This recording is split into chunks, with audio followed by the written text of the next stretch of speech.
across the globe, starting with the American Revolution itself. The late 18th and early 19th centuries saw many revolutions, from France and Haiti to the Spanish colonies across Latin America. It is a world Nathan Pearl Rosenthal described in his 2024 book, The Age of Revolutions and the Generations Who Made It. I asked him how this period came to be defined that way. The first thing that makes it an age of revolutions is that Thomas Paine calls it that in 1791. Thomas Paine, the author of Common Sense, that very influential pamphlet during the American Revolution. Absolutely. So there's this idea that he's encapsulating at the very beginning of the French Revolution, really, that there's something bigger happening than any one revolution. It's not just happening in one place or in one group. There's some kind of wave of revolutions that's taking place. So there's the sense even at the time, this is not just something that historians have put on after the fact. Absolutely.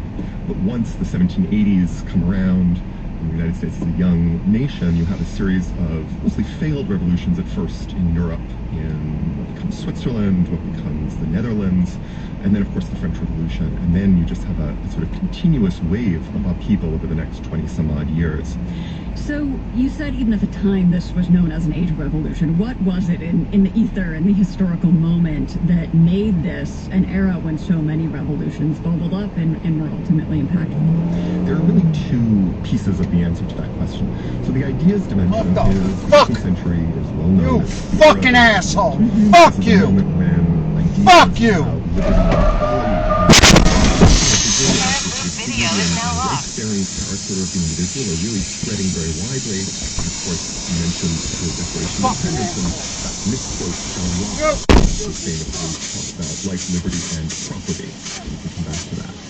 So that's part of it. Now, there's this sense of the rights of individuals, the rights of groups that's becoming more forceful in this period. People were feeling more empowered and like they had rights they should be standing up for. Yes, and part of the reason that there's such an edge to that is that the 18th century is also an era of growing inequality, and this is something I think that we don't talk about quite enough, including in North America.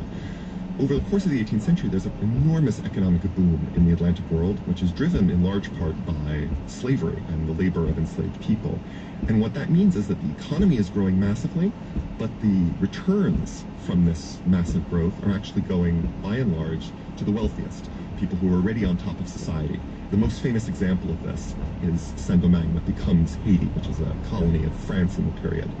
On the eve of the French Revolution, Saint-Domingue is an island where 90% of the population is enslaved, and the other 10% of the population owns everything, including all of the enslaved people. Thomas Piketty, the French economist,